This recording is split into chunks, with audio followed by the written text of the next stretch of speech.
Tá bom? Pessoal, posso começar? Quem está me acompanhando aqui? Sim? Bora lá? Então, esse painel eu acho um painel absolutamente relevante, porque nós estamos falando de uma Gen Z, uma geração Z, começando a liderar os negócios. Eu fiz aqui uma breve apresentação. Bom, meu nome é Eliana, sou CEO do Grupo Bittencourt, uma consultoria de 40 anos de atuação. Estou aqui com a Cláudia Bittencourt, minha mãe também, e que nós fizemos esse processo de crescimento com a empresa. É importante que eu queria contextualizar um pouco dessa liderança nova no franchise, né? Uma liderança Z numa frente de construção do futuro. E é interessante a gente observar que até 2030 temos 1/3 da força de trabalho global sendo composta pela geração Z. 1/3 da força global sendo composta pela geração Z. Já responde por 27% da força de trabalho e no Brasil cerca de 47 milhões são geração Z. E metade, praticamente metade, economicamente ativo. Mas a gente deveria olhar como é que essa geração Z se comporta nos negócios, né? Nós estamos falando de jovens sucessores em empresas familiares. Estamos falando também de jovens empreendedores como franqueados. Então, essa geração ela busca muito o propósito, a flexibilidade, o desenvolvimento rápido. E no franchising, a gente entende que o franchising é um terreno muito fértil para essa geração. Porque é um terreno fértil para essa liderança que quer, de fato, se desenvolver. Tá todo mundo me ouvindo? Sim, estamos comigo? Maravilhoso. Quais são os atributos dessa geração? Alguns acham que eles são nativos digitais, isoladamente. Eles são de fato, mas vai muito além disso, né? Vai além do óbvio em ser efetivamente um nativo digital. Essa turma está buscando agilidade nas respostas, eles querem mesmo resultado rápido, pensam rápido, testam rápido. E o quanto as empresas mais tradicionais não podem aprender com isso, né? Nessa busca de resultados rápidos, empresas mais tradicionais deveriam, inclusive, utilizar essa geração Z para fazer essa diversidade nas companhias e evoluir as companhias. Eu fico pensando quanto que a diferença de gerações fazem com que as empresas evoluam de fato. Isso é muito relevante. E essa geração busca sempre um propósito maior em trabalhar.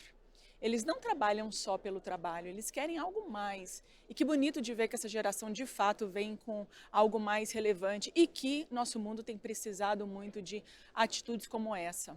Nessa visão global, eles buscam essa identidade forte, eles criam soluções, buscam mais do que soluções, eles buscam melhorar o seu bairro, a sua vizinhança. Olha que interessante um momento dessa geração, no momento que estamos vivendo tantas dificuldades macroeconômicas, geopolíticas no nosso mercado. E essa complexidade vem com alguma naturalidade, então conseguem pensar várias coisas ao mesmo tempo, fazem 1000 coisas ao mesmo tempo, como se vivessem em camadas. E eu não sei não, mas eu olho para a carinha delas e elas estão assim, ó, parece que está fazendo sentido. E o que isso tudo significa?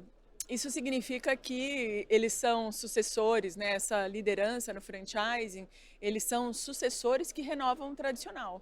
Que maravilhoso, né? Sucessores que renovam o tradicional. E eles são franqueados que também trazem essa energia do novo, do teste, do rápido, do mais envolvente, né?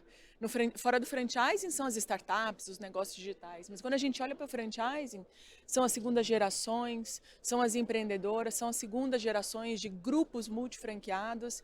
E eu vou dizer que eu tenho um baita de um prazer de estar aqui hoje com a Natália Cristofoletti, com a Isabelle Cavalieri e com a Paula Pinho. Gente, esse painel foi pensado com muita diversidade. Nós temos uma filha de um fundador, e vocês vão ouvir um pouco da história dela, da Casa do Construtor, como é que ela atua dentro de uma companhia. Aqueles que já conhecem o Altino, é alguém que criou um conceito tão relevante lá atrás, e a Nath vem com esse propósito. Isabelle, que o pai está ali fotografando e tudo mais. Isabelle, que é filha de um grande multifranqueado, né? Multifranqueado prioritariamente do Boticário. Então, como é que é essa evolução dessa segunda geração? E é muito interessante, a gente tem grupos de multifranqueados na segunda, na terceira geração. Isso é muito bonito de viver, eu vou dizer assim. E a Paula, irritantes 27 anos. Ou qualquer coisa parecida. Você começou 27 eu com abri 27. a primeira Eu falei, gente, franquia. 27 anos, não é impossível que seja assim, brincadeira. Eu brinco que elas são irritantemente novas.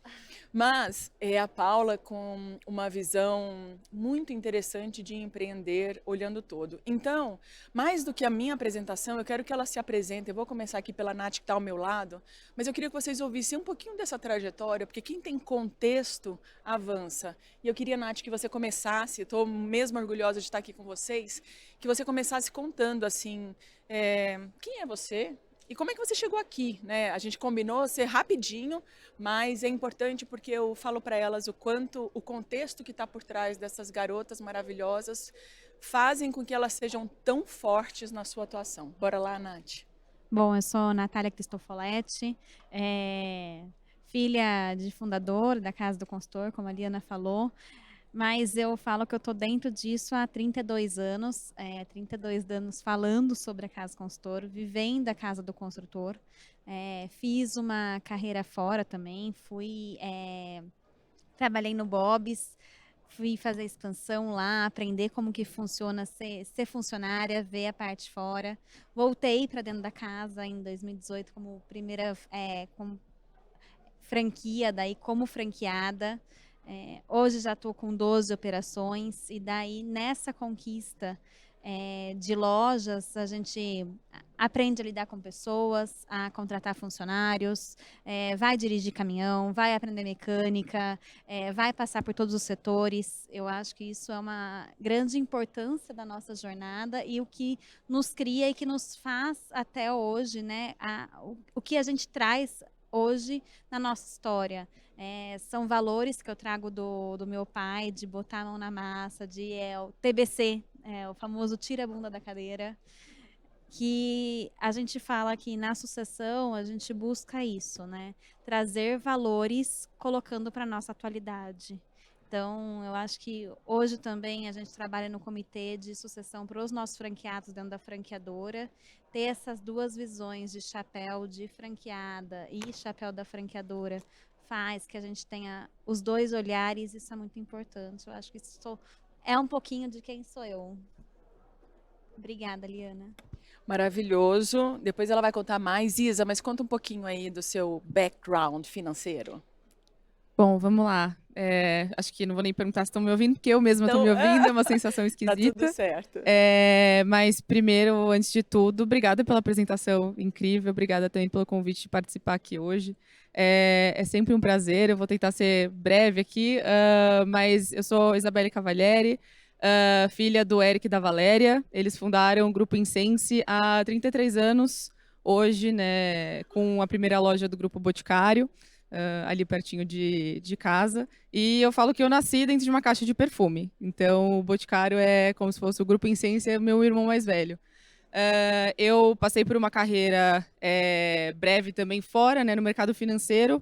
Isso tudo desde antes já muito alinhado, né? Então, eu já havia comunicado aí nas nossas reuniões de família na hora do jantar, que sim, eu queria fazer parte do grupo, mas que eu achava também muito relevante ter uma experiência fora, então acabei indo para o mercado financeiro, até porque era um mercado que é muito importante, como empresários, a gente entender, né, como que funciona todo o mercado de capitais, né? A gente vai ter um gerente que cuida da gente no banco, mas a gente tem que saber do que ele está falando.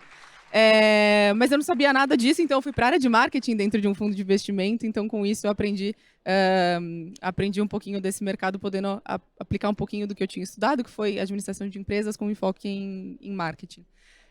Fiquei 4 anos lá, isso desde sempre também alinhado com quem me contratou, com os meus ex-chefes aí. Eu falei, gente, eu vou sair daqui um tempo, tá? Então a minha empresa, minha família tem uma empresa, se vocês tiverem espaço para eu poder aprender aqui dentro, eu adoraria. E aí a gente construiu esses 4 anos e agora, há quase 3 anos, estou atuando no Grupo Incense, passando por várias áreas. Então, eu falei que nos primeiros meses eu ia ser uma lagartixa na parede, que eu ia falar pouca coisa, mas que eu ia estar de olho em tudo, aprendendo tudo que eu podia. E agora, hoje, eu atuo principalmente no canal de venda direta, que é o nosso canal mais novo, né, dentro do Boticário. Então, há 30 anos, né, como Grupo Incência atuando no canal de lojas e varejo, e agora há 12, 13 anos no canal de venda direta também. Então, é um canal um pouco mais novo, onde tem também alguns aprendizados, né, e um pouco de maturação aí, e um lugar onde eu achei que seria importante eu estar atuando, e onde hoje meus projetos principais estão pautados. Maravilhoso. Olha o princípio da transparência, né, que a Gen Z traz. Já entrou avisando, hein, Eric, que ia ficar 4 anos e depois ia para a empresa da família. Maravilhoso de ouvir. E você, Paula, conta pra gente um pouquinho do seu background, por favor. Bom, meu nome é Paula, prazer. Eu tenho 30 anos. Eu digo que eu nasci empreendedora porque eu sou filha de funcionário público. E cada ideia que eu trago em casa, meu pai fica de cabelo em pé. Ele surta. E dona de casa, funcionário público, que batia ponto de 8 às 5. E, na verdade, eu nunca gostei disso. Eu nunca quis ter rotina. Eu sempre quis ter minha liberdade de tempo. Então, desde muito nova, eu sabia o que eu queria. E sempre fui muito objetiva no que eu queria. Muito nova, com 11 anos, eu abri uma vendinha na pracinha do meu bairro e para comprar uma bicicleta para meu pai no aniversário de 50 anos dele. Juntei R$ 170, na época muito dinheiro, a gente está falando de 19 anos atrás, para uma criança de 11 anos. E Uma fortuna. ali eu decidi que eu queria ser vendedora. E aí meu pai falou, não, vamos fazer uma faculdade, vamos pensar uma faculdade. E ali eu já foquei e vou fazer uma faculdade que vai me aprimorar em vendas. Fui fazer publicidade, sou publicitária de formação. E com 19 anos eu já tinha minha agência de marketing. Eu já tinha 2 estagiários, já tinha um espaço físico. Ali eu já sabia que eu queria empreender. Mas passou um tempo, fiquei 3 anos com a minha agência e eu entendi que eu pulei etapas. E eu queria ir para uma empresa grande. Queria entender o que era um organograma, entender o que era metas, entender o que era ter chefe. E aí eu fui para o Grupo Trigo, né, que hoje é o maior grupo de comida de verdade do Brasil, né? São mais de 670 franquias. E trabalhei no marketing do Spoleto. Fiquei 3 anos lá. E eu também sabia que meu tempo lá era um tempo determinado. Não porque eu teria uma empresa assim já dentro da família, mas porque eu queria criar os meus sonhos e não viver o sonho dos outros. E aí eu abri minha primeira franquia, né? Eu levei o Gendai para o Rio de Janeiro, com 27 anos. Aproveitei uma oportunidade que bateu a porta e eu nem pestanejei. Depois eu fico pensando louca, porque muitas coisas poderiam ter acontecido errado, mas é aquilo, empreendedor está no sangue, você vai e depois você pensa. É muito isso, né? E aí abri o primeiro Gendai no Rio e no ano seguinte abri o segundo Gendai no Rio. E aí ano passado eu dei uma pausa, maturei algumas coisas. Esse ano eu já abri mais uma franquia, estou na terceira. E também abri minha consultoria de gestão estratégica para delivery. E já tenho hoje uma carteira de clientes. Enfim, eu vou explicar como é que essas coisas aconteceram depois. Como é que foi possível crescer numa expansão rápida, assim, do zero, né? Super. Obrigada, Paula. Eu tive a oportunidade de entrevistá-las antes, né? Então, se assim, onde que a gente pode aprofundar em cada uma delas. Mas eu queria começar com você, Nath. No nosso papo, me chamou muita atenção a sua valorização do capital humano, sobre o aprender de fato, a história de você dirigir um caminhão para dizer, eu também sei fazer isso. Eu queria que você trouxesse o que isso fez de diferença, o que é cuidar das pessoas dessa forma. Hoje você tem operações franqueadas, mas você também tem algumas iniciativas na franqueadora. Então, o que esses princípios te norteiam e que diferença eles fazem? Eu acho que o importante é começar com algo que eu digo muito para os meus funcionários. Se eu não sou o fim para os seus sonhos, que eu seja o meio.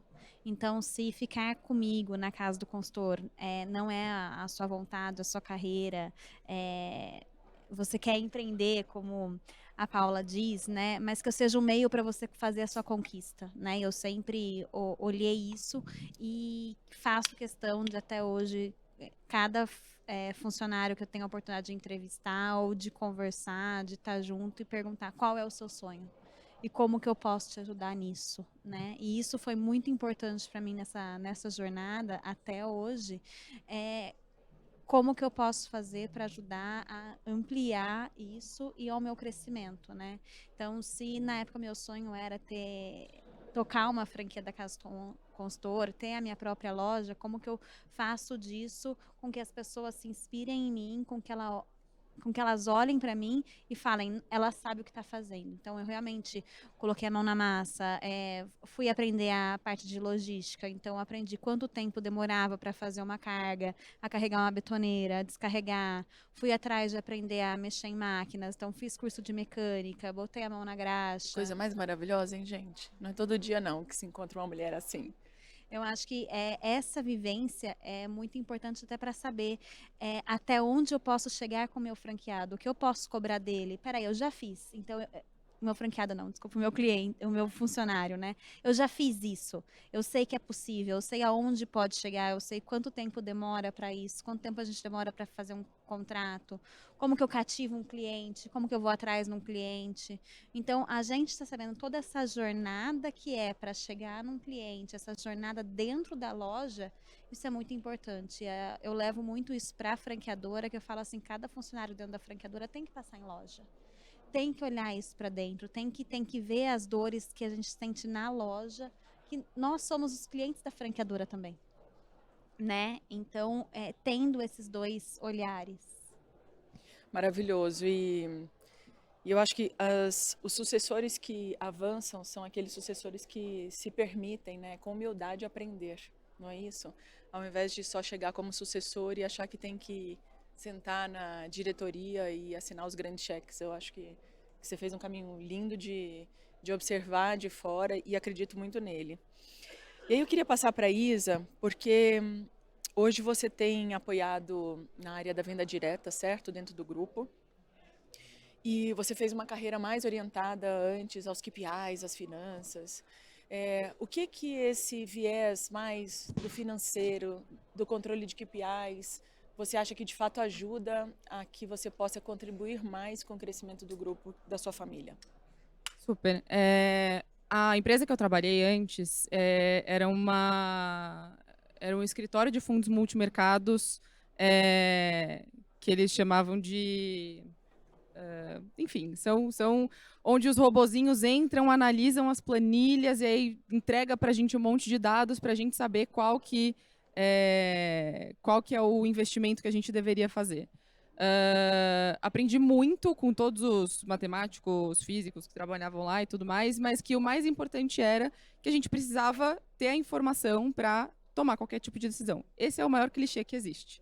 Só que num contexto onde eu fui, né, eu saí do fundo, fui para o Grupo Insense, onde, né, a gente hoje, com 33 anos, a maioria das pessoas da alta gestão do nosso grupo são pessoas que já têm 20, 25 anos de casa.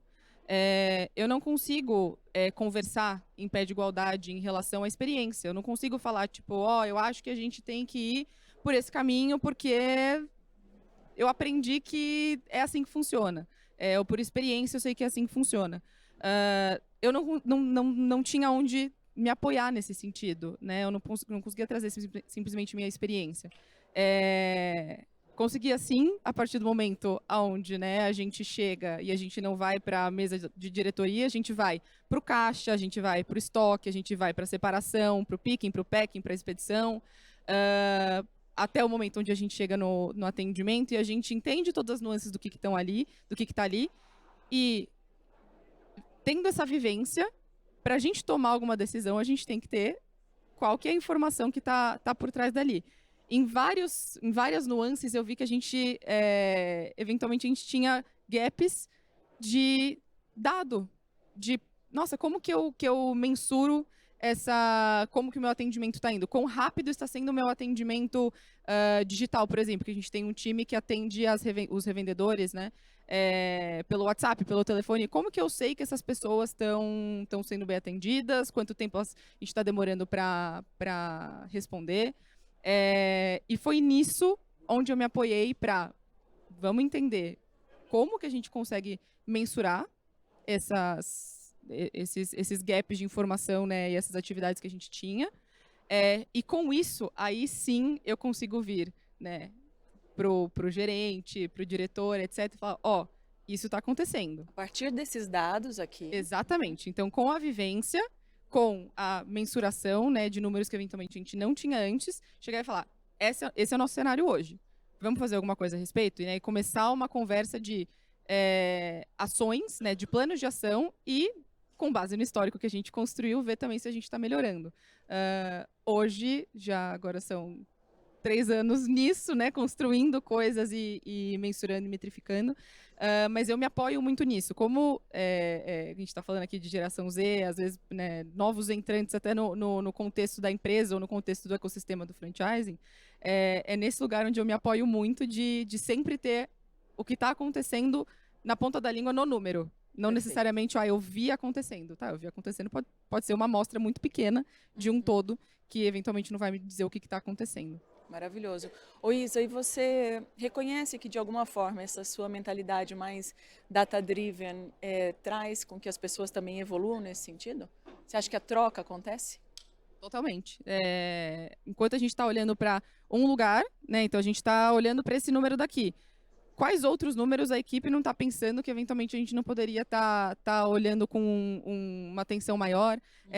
O Denis falou mais cedo sobre os OKRs, né? Ter coisas que não só são o número da receita, mas que você tem como objetivo. Então, se a gente pega o OKR de, putz, quero diminuir meu custo de pessoas. Quanto que é meu custo de pessoas hoje? Eu posso ter esse número? Posso não ter esse número? Como que a partir da minha vontade, eu consigo mensurar para aí sim conseguir controlar para diminuir ou aumentar, dependendo do objetivo. Mas essa parte de ser data-driven no sentido de também trazer ferramentas, hoje com AI é um lugar onde a gente consegue também passar muito para a equipe de quais formas você consegue também facilitar esse seu trabalho. Maravilhoso. Que sorte, hein, Érica? Sorte e um pouco de investimento nos estudos, né? Brincadeira à parte. Mas a Paula, gente, a Paula está empreendendo em franquia e ela me disse, aí eu falei que eu vou fazer um curso com ela. Ela me disse que ela vai fazer assim, ela vai ter uma estrutura, porque ela vai trabalhar um pouco mais à distância, porque ela valoriza muito o tempo. Eu falei, Paula, eu vou lá para a sua empresa para você me ensinar um pouco disso. Então, Paula, eu queria que você contasse como é que você imagina, o que você tem construído para que a sua vida seja réplica daquilo que você sonha, né? Você falou em não sonhar o sonho dos outros e sonhar o seu próprio. E o que você aprendeu nesse processo para que você alcançasse aquilo que você almeja? Hoje, assim, quando eu fui da primeira para a segunda loja, eu já contratei uma assistente administrativa. E isso vai muito, não contra, mas muitas pessoas não apoiariam. Muitos multifranqueados não diriam que é o momento, mas já... Mas você já vai embutir esse custo. Em nenhum momento eu pensei que isso fosse um custo. Eu sempre olhei isso como um investimento. Porque eu não quero ser refém e vai além do ter uma franquia, você trabalha para franquia, e ter multi, você tem uma empresa. Eu também não quero ser refém. É uma palavra a mais que eu uso.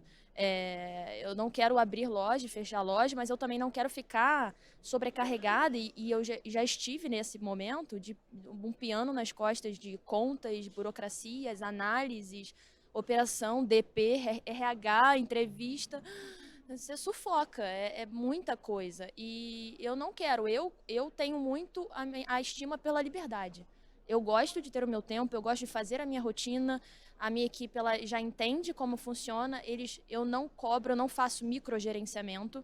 E eu não tenho uma equipe para fazer microgerenciamento porque seria trocar 6 por meia dúzia. Aí seria mais fácil eu fazer.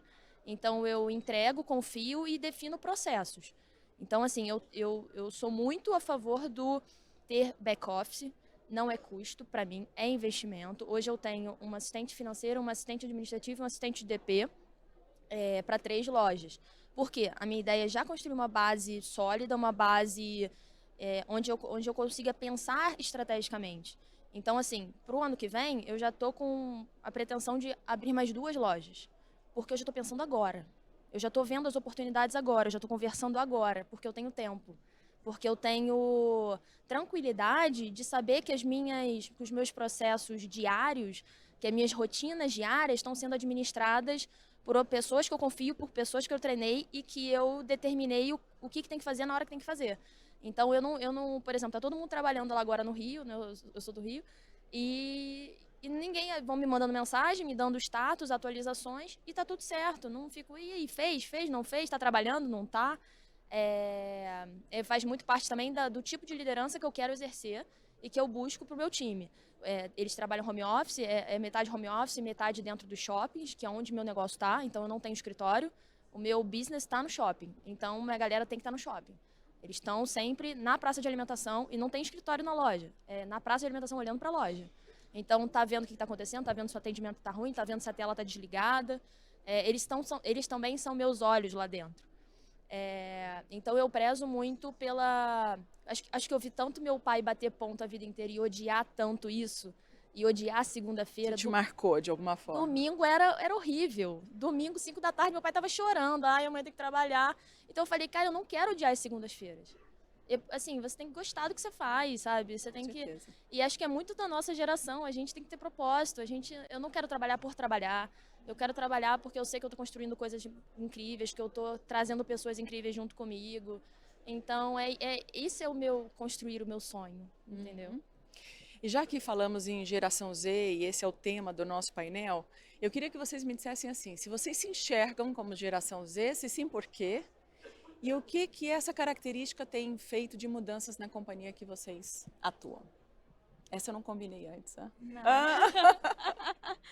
Eu acho que, olhando para a geração Z, que vem do propósito, eu me enxergo 100%. Eu acho que a gente tem que trabalhar com propósito. É exatamente isso que a Paula fala, é trabalhar com propósito. E daí, olhando para o que a gente está criando dentro da franqueadora, que é um comitê de franqueados, que é o meu olhar para dentro da governança, para dentro da holding, esse desenvolvimento é o propósito que eu quero para minha vida. Porque você criou o comitê de ESG, não é isso? Comitê de sucessão para os franqueados. De sucessão, tá bom. Que é dentro da governança. É ter esse propósito, é fazer outras pessoas continuar sonhando com os valores que vêm da primeira geração, com os valores que vêm da segunda para a terceira, ter esse propósito. Então, sim, se falar de propósito é ter... se isso significa ser Gen Z, eu sou uma Gen Z. Isa, e o que você reconhece em você e o que essa característica tem ajudado na evolução e na transformação da companhia dos seus pais? Eu me identifico muito com um termo que eu vi na internet, óbvio, mas é o termo Zillennial, que é uma pessoa que está com um pé ali e um pé aqui. Porque tem coisas que eu me identifico na geração Z que não, e que eu me identifico, e coisas que não, e coisas não nos millennials que eu me identifico, e coisas que não. Mas da parte que isso é bem na mudança, exato, no ponto de Gente, é um momento que a gente está vivendo 5 gerações simultâneas. Não dá pra gente ser só uma coisa ou outra. Nós somos uma mistura de todas. A minha mãe que está ali aprende com a minha filha. Minha filha aprende com a minha mãe. Então, é um pouco dessa... Não dá pra gente ser uma coisa só. Concordo com você. E eu amei esse termo, que eu falei, nossa, é isso. É isso que eu sou agora. Os millennials não me aceitam, porque só não ser muito nova. Não. E os geração Z mesmo falam, cara, é total tia, isso. Sabe? Uma coisa meio assim. Então, o millennial pra mim tá Você ótimo. tá no meio do caminho. E eu acho que muito do que a Nath falou, né, dessa transmissão de valores, né, para a rede franqueada, para os sucessores da rede franqueada, uma coisa muito, eu diria muito boba, mas que tem muito a ver com, talvez, a geração Z, que conversa muito com a digitalização, foi na parte mesmo de cultura, onde a cultura, por 30 anos, ela foi passada na conversa, na interação, conversando com o fundador, conversando com as pessoas que estão na empresa há muito tempo, mas que a gente nunca tinha colocado isso numa versão digital. Sim. Então, assim, fazer é muito, muito simples, mas a atual geração quer tudo na palma da mão. Se eu quero saber quais são os valores, quem que é o fundador, que empresa é essa, eu não vou ligar lá e falar, oi, posso falar com... Não, eu vou entrar no Instagram, eu vou ver quem que é, eu vou ver se eu me identifico. Se as coisas que a gente tem hoje, né, como cultura na nossa empresa, não estão no meio digital, a gente também, eventualmente, não tem como recrutar pessoas que que se identificam com isso. Nativas digitais. Então, a primeira coisa que assim... É uma evolução que você tem provocado. Do dia que eu pisei, eu falei, putz, como eu trabalhava também na parte de Instagram e tudo mais no fundo. Eu falei, vamos fazer um Instagram aqui. Lógico. Aí a gente começa a fazer vídeo, começa a passar os valores. Maravilhoso. Passamos pro papel, não, né? Mas pro digital, literalmente, né? Quais são os nossos valores que nunca estavam não haviam sido descritos ainda, estavam muito no boca a boca e todo mundo sabia quais eram os valores por conta de comportamento, Lógico. mas não porque bateu o olho e falou, é isso, então, essa é a tradução do que a gente vive aqui. Então foi um pouquinho disso Super. que eu pude trazer aí de legado nesse pouco tempo. Muito bom, Isa. E você, Paula? Eu acho A engraçado. liberdade em primeiro lugar. Teve um dia que eu tava no shopping, aí eu vi o o gerente de uma das lojas saindo com um livro assim, gordo. Aí eu perguntei pra alguém que tava do meu lado, não lembro quem, o que é aquilo? Aí ele, Paula, aquilo ali é o livro caixa. Aí eu, o que é isso, Deus? O que é livro caixa? Então, assim, a nossa geração tende a sistematizar, a informatizar e jogar tudo, vamos botar, na nuvem ou em sistemas. Então, e dessa forma eu consigo ter minha liberdade. Porque, assim, se caiu uma água no livro caixa, lascou. E aí? Cadê Não, todas o povo não deixa nem copo perto. Cadê todas as suas informações, sabe? Então, assim, acho que nós, como nós somos muito novas e desenvolvendo os negócios agora, entrando no negócio, a gente já entra com a cabeça muito sistematizada, Mais informatizada, digital, com certeza. digital. Então, aplicando isso aos nossos processos diários, o que facilita tanto a gestão quanto o controle, né, o cuidado no controle tanto de caixa, de estoque, de desperdício no meu caso, de CMV. Então, eu tenho todo esse controle digitalizado, o que me permite estar na operação, mas eu também consigo gerir à distância as minhas lojas. E eu acho que também tem uma coisa da geração Z que eu acho bem importante, e eu me identifiquei muito. Você falou, cara, a gente não tá lá nem cá, né? E eu me sinto muito isso, porque eu não me defino nem millennial nem geração Z. A gente tem um pouco dos dois. A gente também não nasceu com o celular na mão. A gente viveu a infância sem celular, graças a Deus. Aham. A gente viveu a infância sem celular. E eu fui descobrir o que era celular lá na adolescência, final da adolescência. E o que eu acho que a gente, assim, tem muito da nossa geração é errar rápido para consertar rápido. Eu faço muito isso. E, na verdade, foi uma cola. O material que eu fiz todo foi uma cola do que vocês iam dizer. Brincadeira, gente. Ó, Cláudia Bittencourt que me ajudou a preparar tudo isso, porque ela é a pesquisa. Olha isso. Cláudia, que é a fundadora da Bittencourt, eu sou segunda geração e é ela que comanda o conteúdo, entendeu? Eu digo que ela é o conteúdo à sua forma. Mas, pra gente continuar aqui, faltam 5 minutos, eu quero que vocês pensem assim, vocês são meninas de sucesso ou eu falo mulheres de sucesso? Mulheres e meninas de sucesso, porque hoje eu acho maravilhoso me chamar de meninas, viu? De menina, viu, gente? Eu queria que vocês pensassem um pouco o conselho que vocês dariam para quem quer evoluir. Enquanto vocês pensam 2 segundos, o triatlon te ajuda no dia a dia? Gente, além de tudo, de dirigir caminhão, ela faz triatlon também. Não é normal um negócio desse, né? Eu acho que Calma, né? Ela fala entre dirigir caminhão e fazer um triatlo, tô brincando. Vamos falar entre aspas, eu acho que mantém meu réu primário. Olha, Mas maravilhoso. o triatlon, ele me trouxe muita disciplina, saber conduzir o dia. Se eu perco já um treino, eu tenho que ter a malemolência de falar, tá bom, eu vou estar viajando, eu tenho lojas tanto em São Paulo quanto em Joinville, em Santa Catarina. Tá, o que eu posso treinar? Então, o triatlon me dá essa liberdade de poder continuar o meu treino fazendo a modalidade que eu quero. São 3 modalidades, eu falo que até 5, porque tem a nutrição e o fortalecimento também. E traz a disciplina, o se programar do dia. Então, eu acho que isso faz total. E eu falo que ainda bem que eu conheci o triatlon, porque ele me trouxe muito mais foco no meu direcionamento do dia a dia. Alguns vão para o triatlon, outros para meditação, né? Interessantíssimo. É o que a gente pode o quanto as trazer. pessoas que buscam o foco também se exercitam em outras frentes. E eu acho que é o que acontece hoje no dia a dia, né? Todo mundo está buscando melhor a nossa saúde, esse espaço também por se conectar com a gente mesma. Quando eu estou na bike, fazendo meus treinos longos de 2, 3 horas na estrada, eu falo, poxa, é ali que eu consigo concentrar e organizar alguma estratégia importante que eu preciso fazer, é o momento que eu tenho para mim. Impressionante, né? Parece que o cérebro vai para outro lugar e nos traz respostas. Mas, Paula, vamos de você para cá. Um conselho para quem quer seguir uma vida semelhante à sua, com mais estrutura e mais liberdade, o que você diria? Eu diria para criar processos. Basicamente, todas as ramificações, as variáveis dos meus negócios, elas estão baseadas em processos. Elas têm um motivo para começar, elas têm hora, elas têm dia, tem quem faça, tem quem cobrar, tem a empresa que falar, tem o telefone para falar. Então, assim, as pessoas elas estão amparadas já numa base que eu criei e que elas não dependem de mim o tempo todo para resolver os problemas. Então, eu dou autonomia. Acho que uma coisa muito bacana que eu posso dizer é que eu acho que eu dou muita autonomia para o meu time. E eu, em vez de microgerenciar, eu não sei se esse termo existe, mas vamos dizer que eu macrogerencio. Eu olho de cima e entendo tudo o que está acontecendo, mas eu também estou dentro. Então, assim, nenhuma transação financeira passa sem a minha aprovação. Então, assim, todo dia no final da noite eu olho todas as transações financeiras, eu já sei tudo que a gente paga, eu bato o olho, já entendo tudo, dou a prova em tudo. Então, eu estou muito próxima, mas ao mesmo tempo eu não estou ali microgerenciando. Eu acho que isso é uma coisa que me dá, faz hoje eu consegui realizar o que eu sempre busquei. Eu até anotei aqui outra cola, deixa eu ver se eu vejo.